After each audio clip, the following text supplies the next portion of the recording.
Price Lord. நம்ம இங்கே வாசித்தோம்ல, ஆதியாகமம் 15வது அதிகாரம் 1வது வசனத்தில் ஆபிராமை பார்த்து கற்றுச் சொன்னார், பயப்படாதே, நான் உனக்கு கேடகமும் மகா பெரிய பலனுமாய் இருக்கேன் என்று சொன்னார்ல. தேவனை விசுவாசிக்கிறவர்களுக்கு, ஆண்டவராகிய இயேசு கிறிஸ்துவை நேசித்து அவர் மேல் நம்பிக்கையாக இருக்கிற நம் ஒவ்வொருவருக்கும் ஆண்டவர் என்ன பண்ணுறார்னா மகா பெரிய பலனை கொடுக்கிறவராக இருக்கிறார். விசுவாசிக்கிறீங்களா? நம்புறீங்களா? அந்த உணர்வோடு சரிங்களா, இந்த நாளிலே உங்களை என்ன பண்ணுங்க, ஆயத்தப்படுத்தி கொள்ளுங்க. அவரிடத்துல வருகிற ஒருவருக்கும், அவரை சார்ந்து கொள்கிற ஒருவருக்கும், அவரை விசுவாசிக்கிற ஒருவருக்கும் தேவனாகி கர்த்தர் ஏமாற்றத்தை கொடுக்க மாட்டார், வெறுமையை கொடுக்க மாட்டார். சரிங்களா, ஒவ்வொருவருக்கும் மகா பெரிய பலனை கொடுத்து தேவனாகி கர்த்தர் ஆசீர்வதிக்கிறவராக இருக்கிறார். நான் தான் சொல்கிறேனே, நாம் நம்பின மனிதர்கள், நாம் நம்பின சூழ்நிலைகள் உங்களை ஏமாற்ற அடைய செய்திருக்கும், வெறுமையாய் உங்களை கைவிட அப்படிப்பட்ட சூழ்நிலையிலே உங்களை தள்ளி இருக்கும். ஆனால் ஆண்டவராகிய இயேசு கிறிஸ்து தம்மை விசுவாசிக்கிற, தம்மை நம்புகிற, தம்மை சார்ந்து கொள்கிற, தம்மை நோக்கி ஓடி வருகிற ஒவ்வொருவருக்கும் மகா பெரிய பலனை கொடுக்கிறவராக இருக்கிறார்.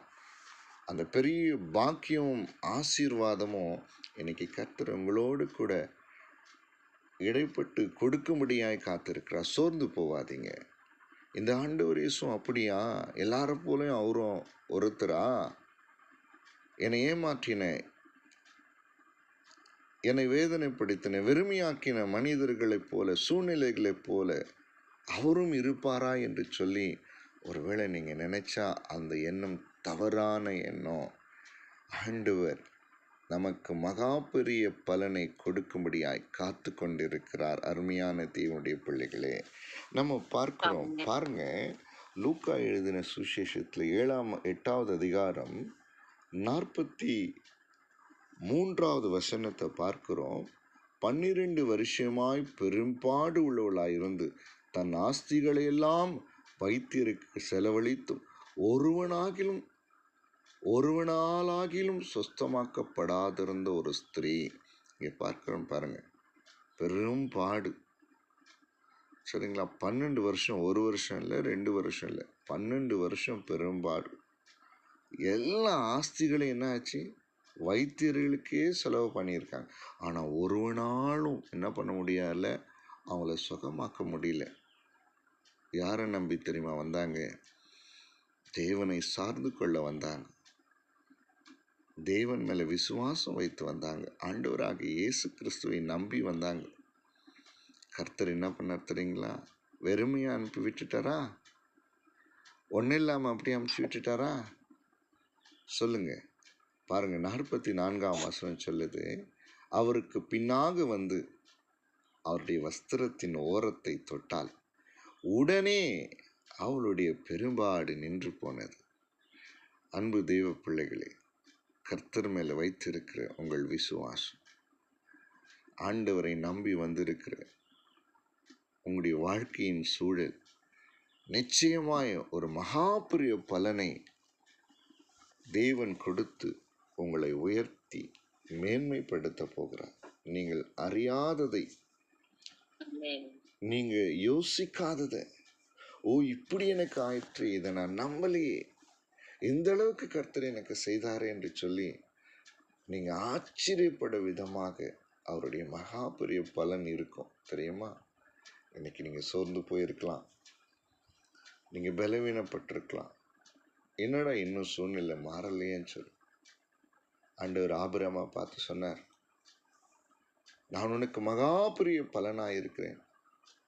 ஏன்னு சொன்னா 75 வயதுல ஆபிரகாமை பார்த்து ஆண்டவர் சொன்னார், போ, உன் தேசத்தை விட்டுடு, உன் இனத்தை விட்டுடு, எல்லாத்தையும் விட்டுட்டு நான் உனக்கு சொல்கிறேன், நான் உனக்கு காண்பிக்கிற தேசத்துக்கு போ, நான் உன்னை ஆசீர்வதிப்பேன்னு சொல்லி தேவன் சொன்னார்.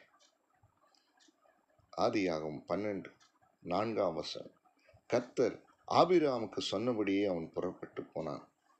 தேவன் என்ன சொன்னாரோ அப்படியே விசுவாசித்து கீழ்ப்படிந்து போனார். கிட்டத்தட்ட எத்தனையோ வருடங்கள் கழித்து போனது. ஏற்கனவே அந்த 75வது வயதில் அவருக்கு குழந்தை இல்லை. அவருக்கு உடன் பிறந்தவர்கள் குழந்தை இருந்தது, ஆனால் இவருக்கு இல்லை. அவங்களுடைய சூழ்நிலையில் வேறு விதமாக இருந்தது. ஆனால் தேவன் ஆபிராமுக்கு தரிசனமாகி அவரோடு கூட பேசும்போது அவர் தேவனை விசுவாசித்தார், தேவனை பற்றி கொண்டார். ஆனால் காலங்கள் கடந்து போய் கொண்டிருக்கிறது. ஆபிராம் எதிர்பார்த்த அந்த பலன் அவருக்கு கிடைக்கல. பயம், ஐயோ எனக்கு பிள்ளை இல்லையே, எனக்கு பிள்ளை இல்லையே.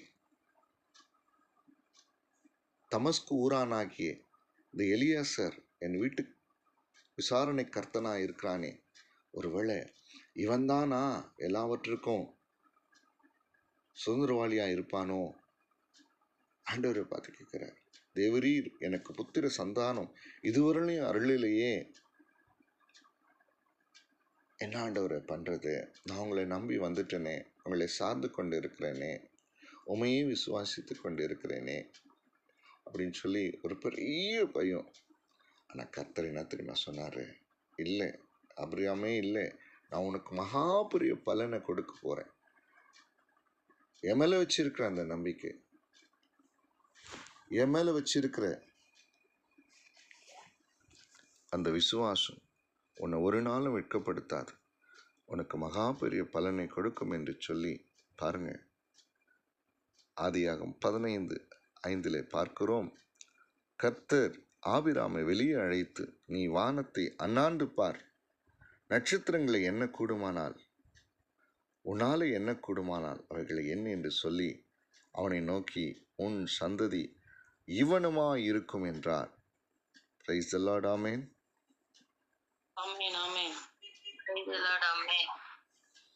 உண்மையாவே கர்த்தர் மகா பெரிய பலனை கொடுத்து உங்களை ஆசீர்வதிக்க போகிறார், உங்களை வழிநடத்த போகிறார், உங்களை பலப்படுத்த போகிறார், உங்களை உயர்த்த போகிறார். உங்கள் கண்கள் காணும், நீங்கள் அதை அனுபவிப்பீர்கள், அந்த ஆசீர்வாதத்துக்குள்ளே மகிழ்வீர்கள். தேவன் ஒரு நாளும் பொய் சொல்ல மாட்டார். பொய் உரையாத நல்ல கர்த்தர் ஆண்டவர் இயேசு. சோர்ந்து போவாதீங்க, பலவீனம் அடையாதீங்க. தேவ மகிமையினால கர்த்தர் உங்கள் ஒவ்வொருவரையும் நிரப்புவார். நான் உங்களுக்கு மகா பெரிய பலனாயிருக்கும். ஆண்டவரை விசுவாசிக்கிறது உங்களுக்கு பலனை கொடுக்கும், அதுவும் மகா பெரிய பலனை கொடுக்கும். உங்கள் கண்களால் நிச்சயம் அதை காண்பீர்கள், உங்கள் வாழ்க்கையில் இதை அனுபவிப்பீர்கள். கர்த்தர் தாமே இந்த கால வேளையில் அவருடைய பரிசுத்தமான இந்த நல்ல வார்த்தைகளால் உங்களை பலப்படுத்தி அவர் மேல் இருக்கிற உங்களுடைய விசுவாசத்தை உறுதிப்படுத்தி ஆசீர்வதிக்க போகிறார். ஆதியாகமம் 17:5 6 இனி உன் பேர் ஆபிராம் எனப்படாமல் நான் உன்னை திரளான ஜாதிகளுக்கு தகப்பனாக ஏற்படுத்தினபடியால் உன் பேர் ஆபிரகாம் எனப்படும். உன்னை மிகவும் அதிகமாக பலுக பண்ணி உன்னிலே ஜாதிகளை உண்டாக்குவேன், உன்னிடத்திலிருந்து ராஜாக்கள் தோன்றுவார்கள். பார்த்தீங்களா? அவரை நம்பினால, அவரை சார்ந்து கொண்டதுனால, அவரை விசுவாசத்தினாலே கர்த்தர் நமக்கு கொடுக்க போகிற ஆசீர்வாதம் நாம் எதிர்பார்க்க முடியாத அளவாக இருக்க போகிறது. ஆமே, பாருங்க, நமக்கு கிருபை என்கிற மகா பெரிய பலனை கொடுத்திருக்கிறார், ரட்சிப்பு என்கிற மகா பெரிய பலனை கொடுத்திருக்கிறார், பாதுகாப்பு என்கிற மகா பெரிய பலனை கொடுத்திருக்கிறார், பாவ மன்னிப்பாகி மீட்பு என்கிற மகா பெரிய பலனை கொடுத்திருக்கிறார், சமாதானம் சந்தோஷம் என்கிற மகா பெரிய பலனை கொடுத்திருக்கிறார். எல்லா சத்துருக்களிலும் நம்ம என்ன பண்ணார்? விலக்கி ரட்சித்து நம்மை ஆசீர்வதித்திருக்கிறார். அப்படிப்பட்ட மகா பெரிய பலனை நாம் பெற்று அனுபவித்து கொண்டிருக்கிறோமே. எல்லாவற்றுக்கும் மேலாக அவரை அப்பா பிதாவை என்று சொல்லி அழைக்கிற மேன்மையான ஆசீர்வாதத்தை பெற்று அந்த மகா பெரிய பலனினாலே மகிழ்கிறோமே. இன்னும் இன்னும் அதிகமாக பலன்களை அல்ல, மகா பெரிய பலன்களை கர்த்தர் கொடுத்து ஆசீர்வதிக்க போகிறார். ஆமென். நீதி ஆமென் ஆமென் நீதிமான், பாக்கியவான், மீட்கப்பட்டவர்கள், அநேகரை நீதிக்குட்படுத்துகிறவர்கள் என்கிற மகா பெரிய பலனை கர்த்தர் நமக்கு கொடுத்து ஆசீர்வதித்திருக்கிறார். அவருடைய பரிசுத்தமான சமூகத்தில் பிரவேசித்து அவரை ஆராதிக்கும், துதிக்கும், நன்றி சொல்லவும், ஊழியம் செய்யவும் நமக்கு இப்படிப்பட்ட மகா பெரிய பலனை தேவனாகிய கர்த்தர் கொடுத்திருக்கிறாரே.